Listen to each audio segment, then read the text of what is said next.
Hi friends, welcome to Making Disciples. My name is Chris and I am your host. Hope you are doing really well. So this will be dropping Holy Week 2026.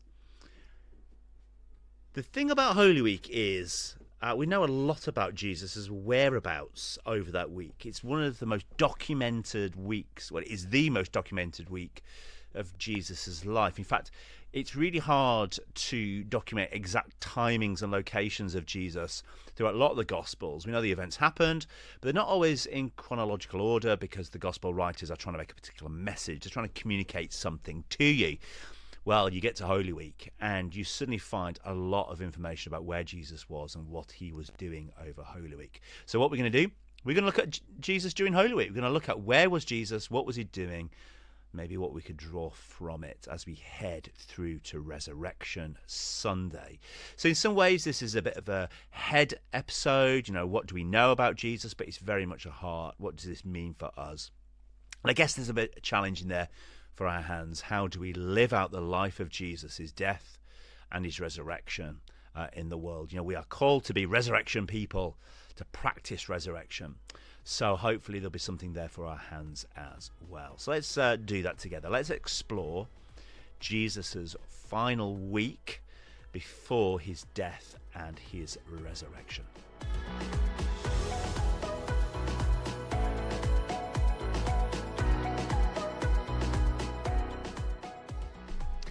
So let's look at Jesus's last week. And friends, it's radical, it's rebellious, it's revolutionary. Jesus' last week goes to challenge political powers, dictators, and even death itself. The entire week is structured as a rebellion against control of people and death. Now Jesus turns the whole thing upside down. And Jesus in it is not meek, he's not mild. He is a political revolutionary. He's a king. He's a world changer. He's bold and he is utterly brilliant. So the whole thing is structured as this week of rebellion, and you'll just see how that kind of plays out as the week goes on.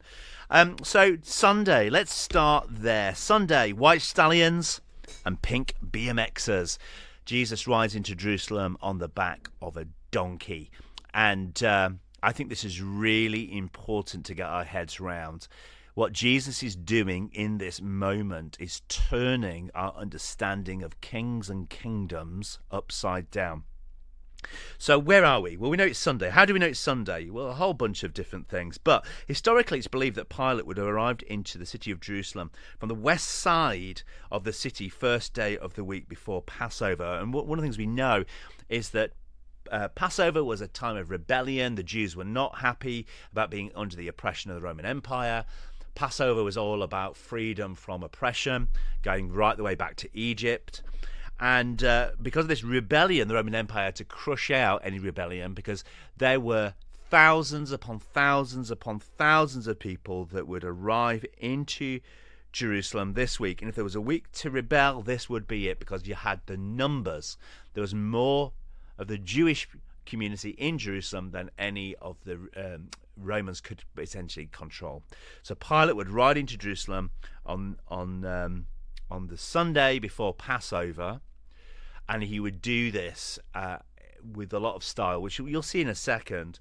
So we're, the west side of the city. Pilate would arrive before Passover. It's thought that he would arrive on the Sunday, and Jesus also arrived into the city on a Sunday on the east side of the city, the total opposite side. He comes from the Mount of Olives. And in John 21:1, we're told that Jesus arrived 6 days before Passover. So that would have placed him arriving in Bethany on the Saturday. It then says in John 12:12 that the next day, which now would be a Sunday, Jesus went into Jerusalem on the back of a donkey. So what we're doing here is we're contrasting two people of power, Jesus and Pilate.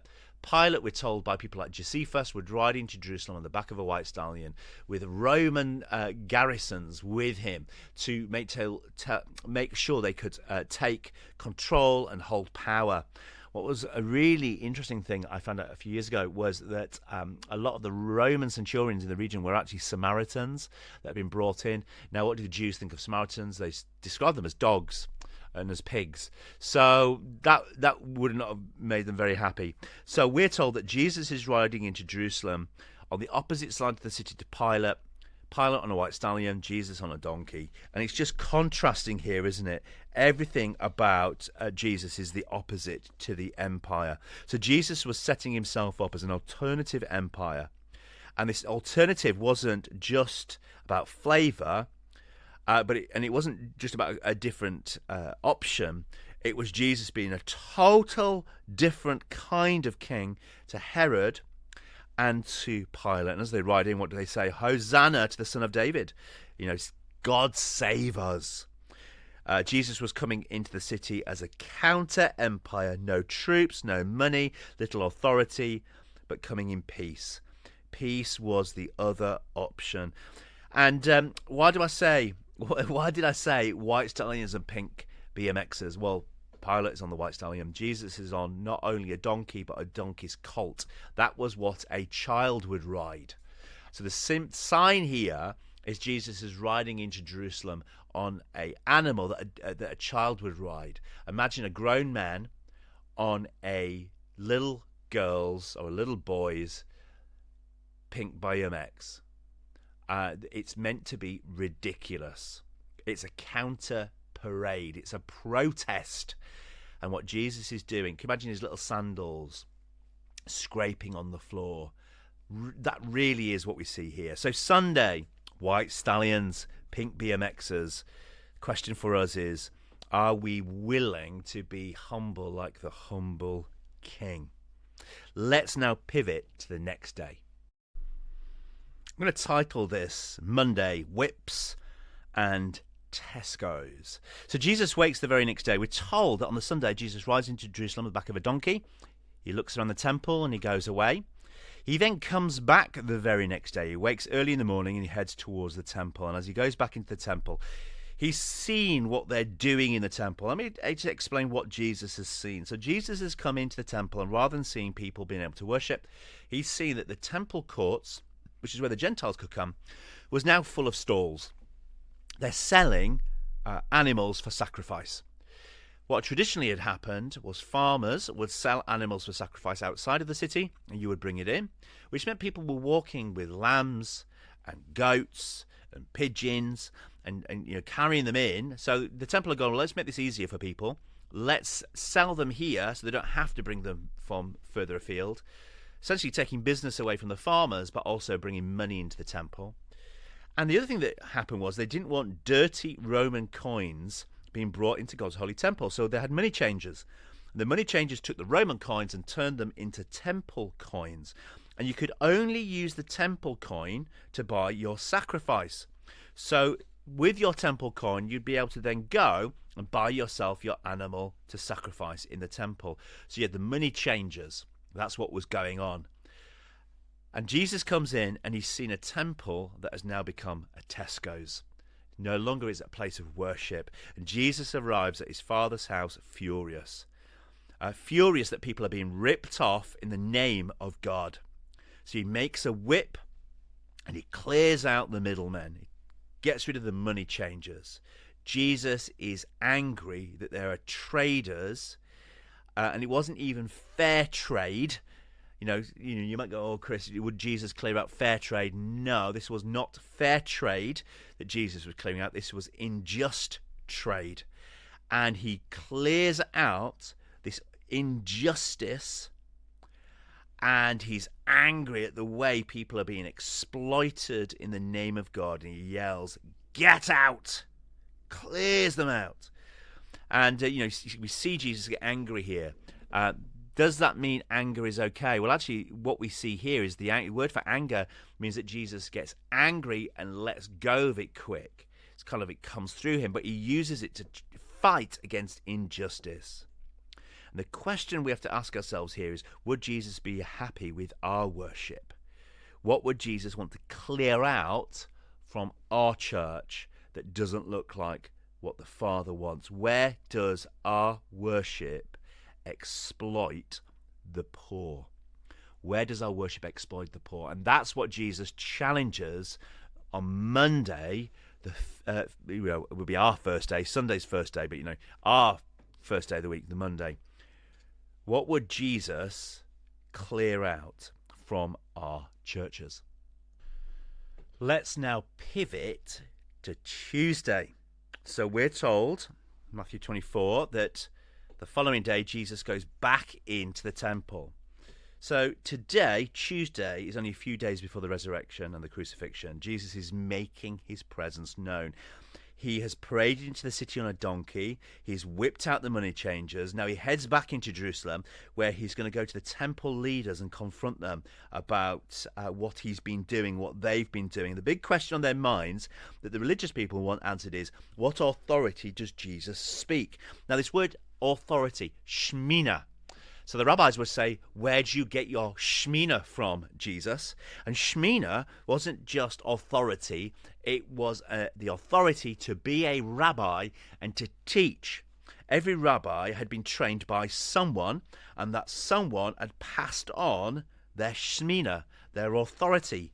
So you'll be trained by your rabbi. So rabbis like Rabbi Heschel, they were known for what they taught. They were known for their interpretation of God's law, and they'd passed on their authority. When you spoke, you were speaking not with your authority, but with the shmina of Rabbi Heschel.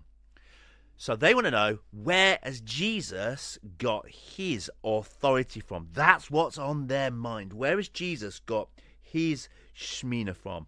And Jesus is teaching in the temple. They're listening to him, and the religious leaders are becoming more and more angry at this point. And as Jesus' teaching ends in the temple, he ends with this real powerful prophecy. Jesus claims that the temple in Jerusalem would be destroyed, and that essentially the religious leaders would go with him, and that he would be rebuilding this temple. And the religious people wanted to defend the power that they had. And Jesus is challenging its existence. There's danger that sometimes we misunderstand who really holds power. They're wanting to know whose authority Jesus is coming under. What human rabbi has given Jesus permission to speak? And what we find here is God has ultimate power. It's God who's given Jesus his shmina, his authority, speaking with God's authority. So the question that we have to ask ourselves is, what religious empires do we defend? Who are we trying to defend? What human teachers or human doctrines or human churches are we trying to defend? Could Jesus be challenging us to leave behind our new version of religion yet again? Just because it's called Christianity or Christianity, does it mean we've not wandered away from Christ? Is our Christianity Christ-like?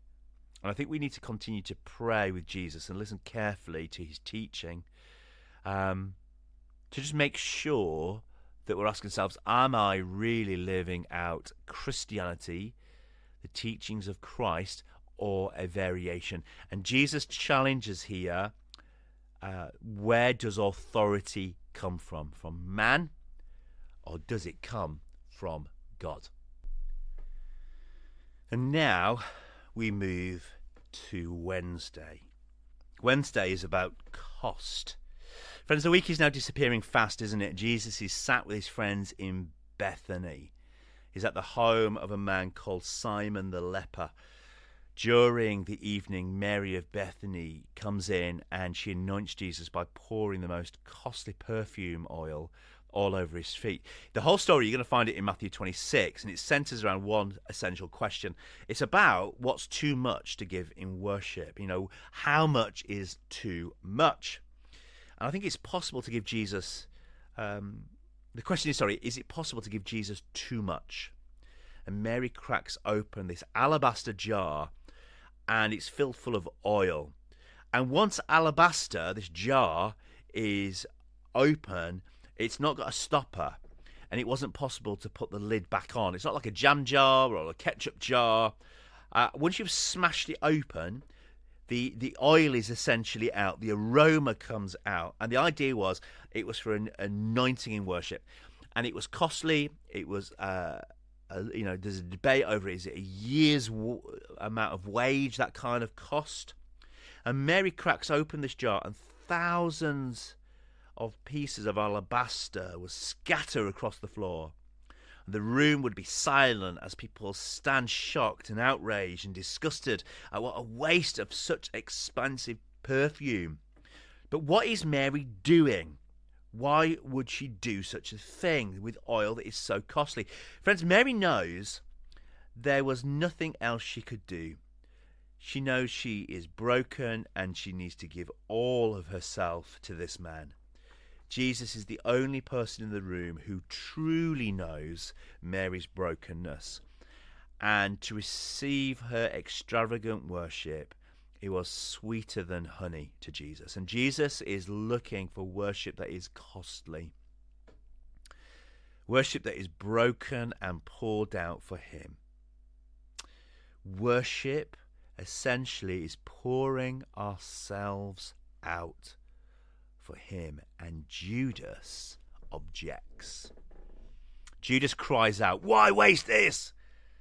But Jesus rebukes Judas and says that Mary has anointed him for his burial. Judas doesn't realize his greatest problem. What's been revealed on the Wednesday is essential. Judas doesn't realize his greatest problem is worship. Judas can't see that in reality he isn't worshipping Jesus. He's been following Jesus, hasn't he? But he's not willing to give the greatest act of worship back. Judas can't give himself. He can't be poured out. He can't pour out the money. He can't do the extravagant thing because essentially what is ruling Judas's heart isn't Jesus, but wealth. And that's what's going to become Judas's downfall and will lead to Jesus's downfall. For Judas, worship was far too costly. And therefore, the question for you and I is, are we willing to pay the price of true worship? Are we going to worship Jesus, or are we going to be like Judas, just following him, but not giving ourselves fully to him? And now, friends, we're going to pivot to Thursday. Let's call Thursday proximity. Friends, all cultures, we've got hospitality practices, haven't we? If you're British, you go into somebody's house, what's the first thing people say to you? Do you want a cup of tea?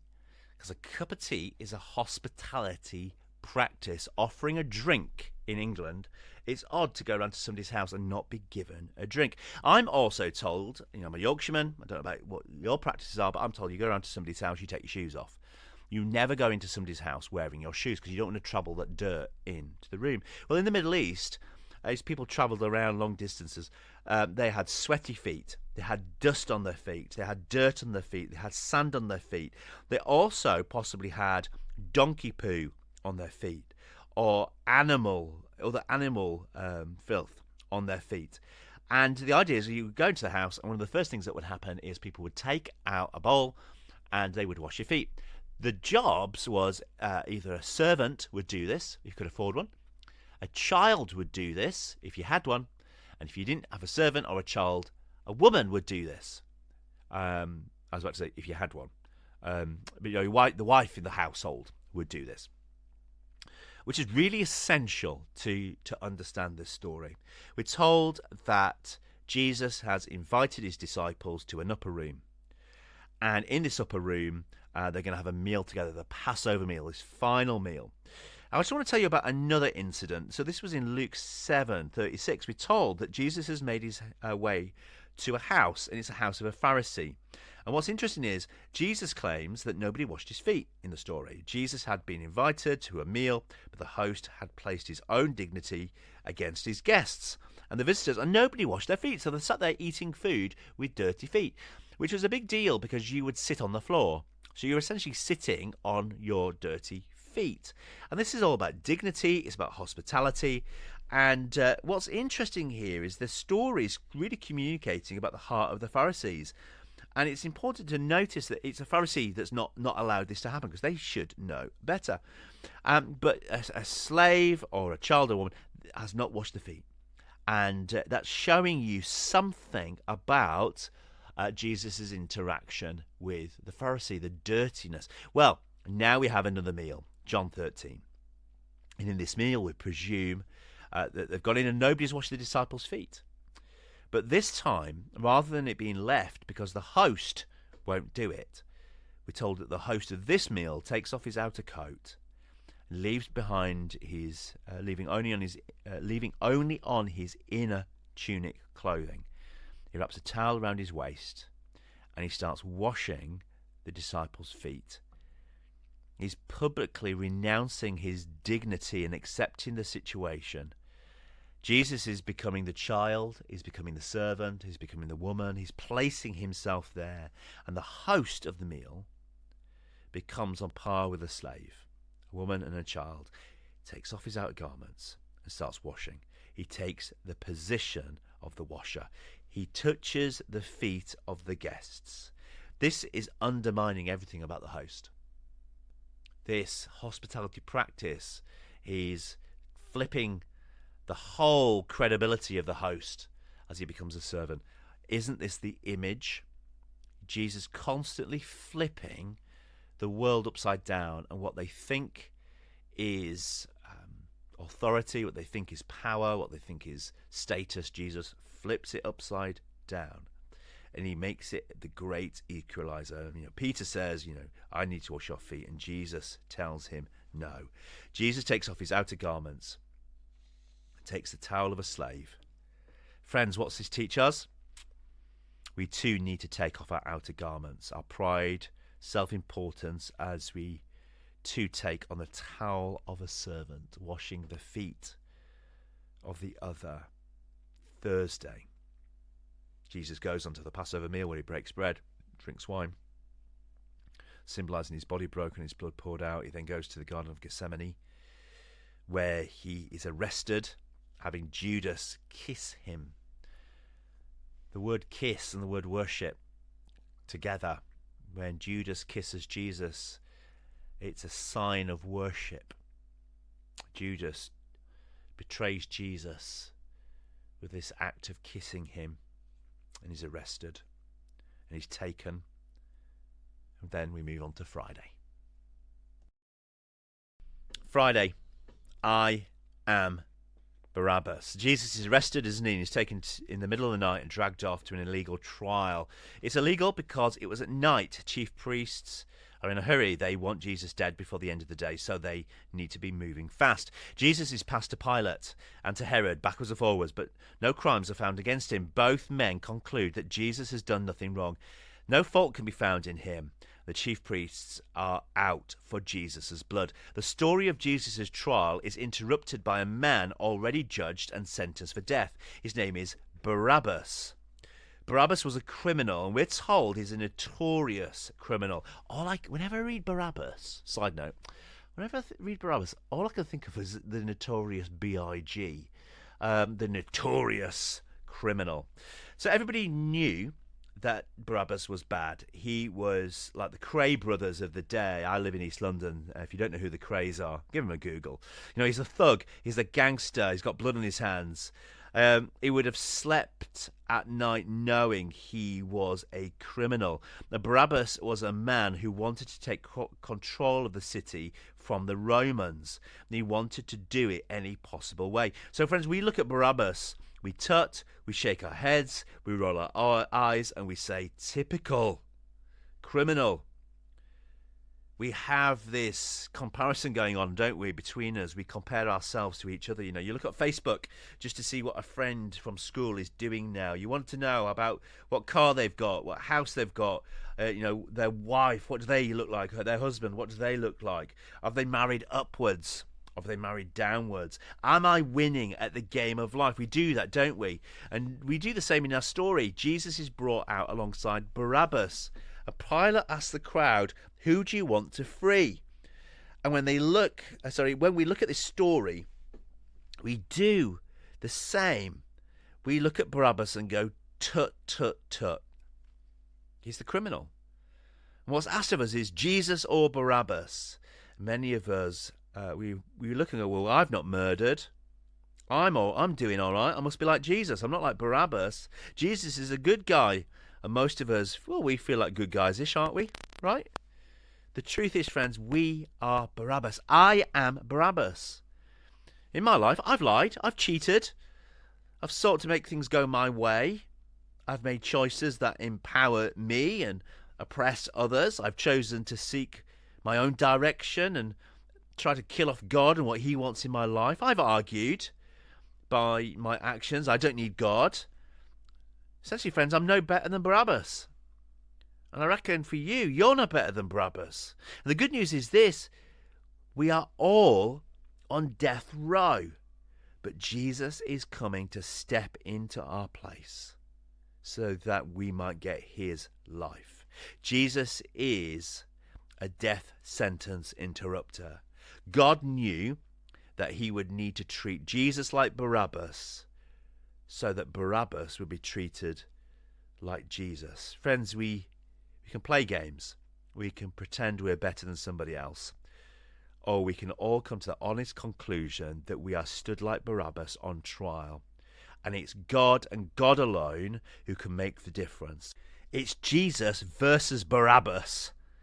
And it's only God's scandalous grace that allows Barabbas to be unchained and walk down the steps, fully knowing he may never fully appreciate what he has done for us, what Jesus has done for us. And that's the chance Jesus takes, and it's worth it.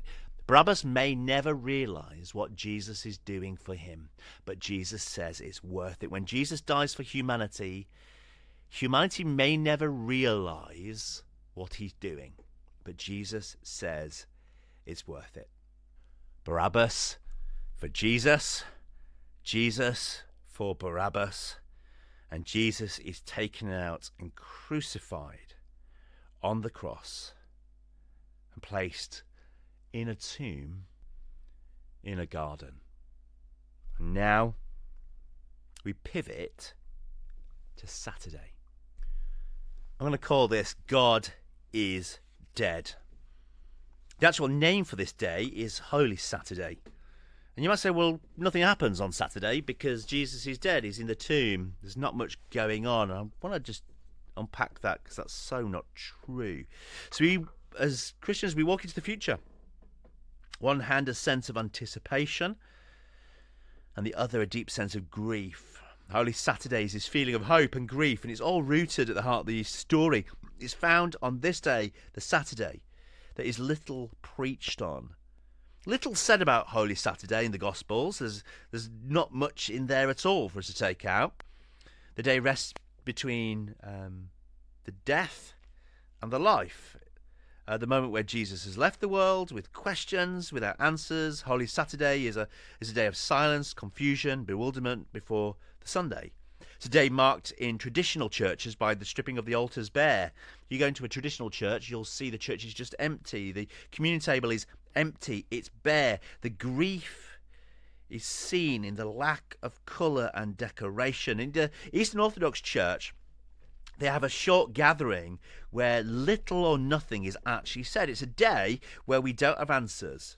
We have little to say. There's nothing that could be added. And all the candles and the lights in the church have been extinguished. And we just wait in darkness and silence.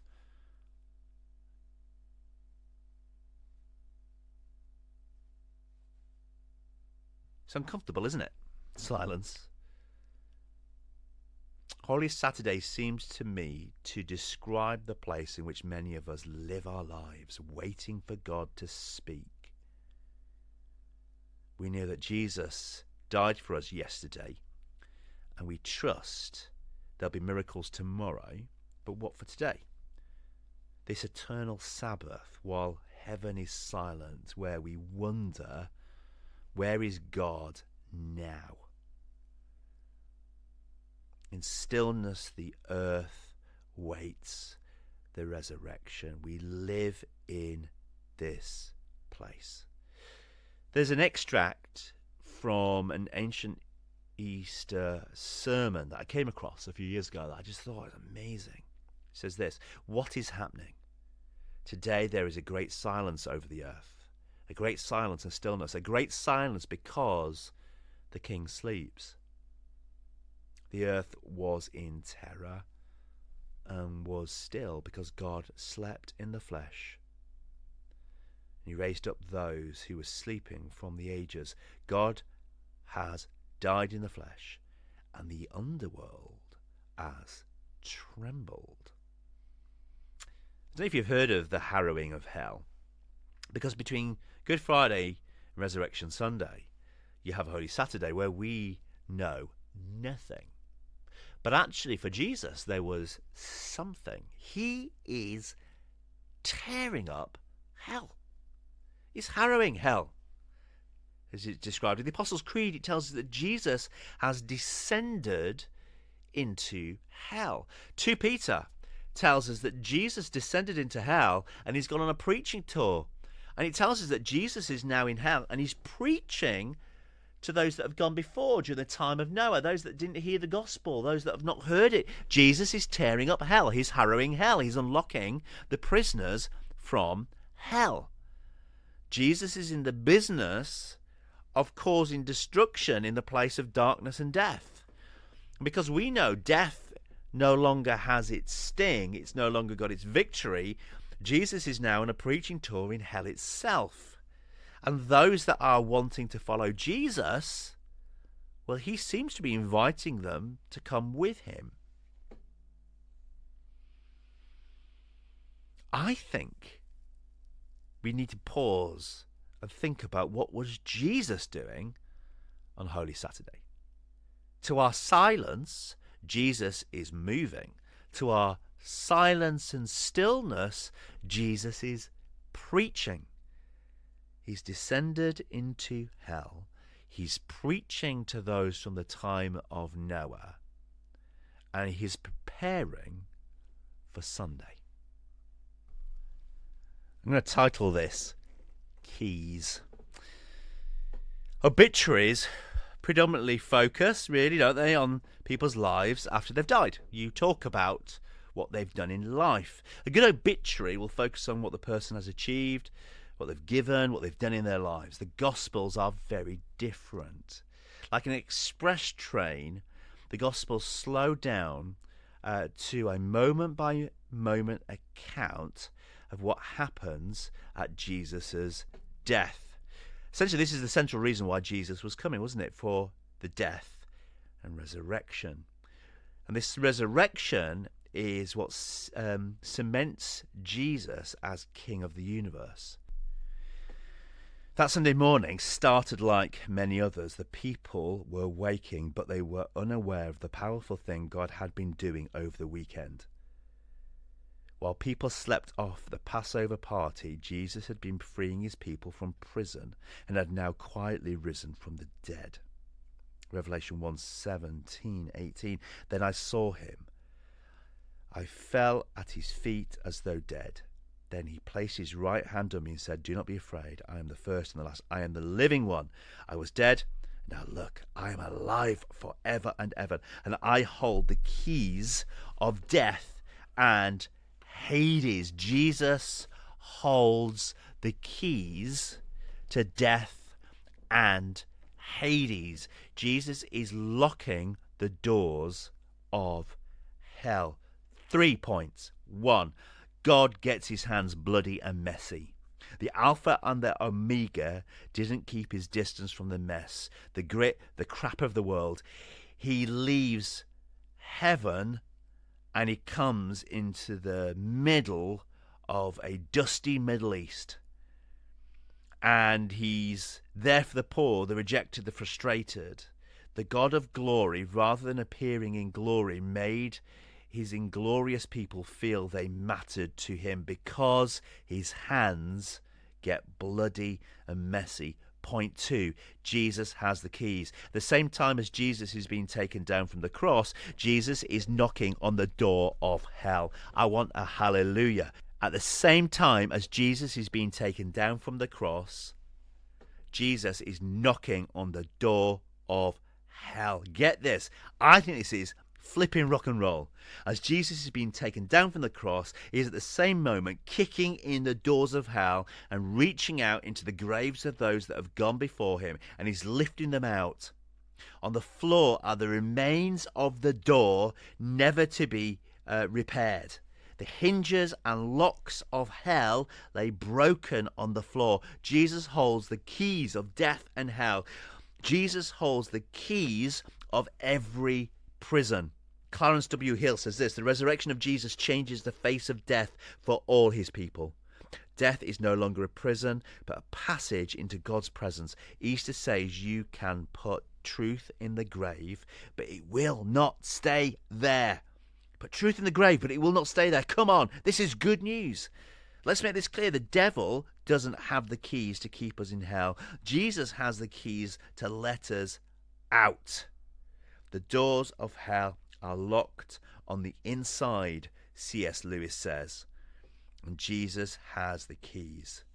And friends, the resurrection did not just happen. The resurrection happens. It happens every day, every hour, every minute.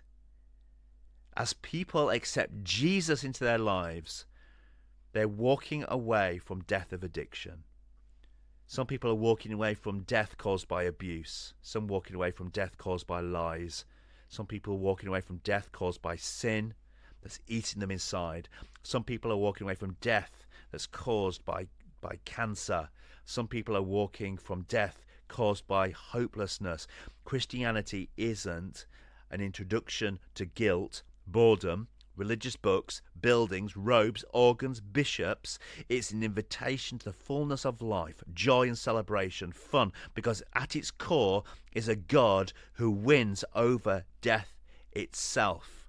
Resurrection Sunday tells us that Jesus holds the keys to any form of death in our lives. And with that, we say, Happy Resurrection Sunday. Receive the new life of Jesus Christ. As you walk through Holy Week, as you look at the different moments this week, walk through them knowing that we're heading to a glorious moment of resurrection. But take seriously the challenge that Jesus makes to power, to worship, the cost of recognizing who Jesus is. Walk with it. Analyze yourself and say, how does Jesus change my week because of this amazing good news? Friends, until next time, grace and peace. Happy resurrection. Celebrate Easter, and I'll see you on the other side.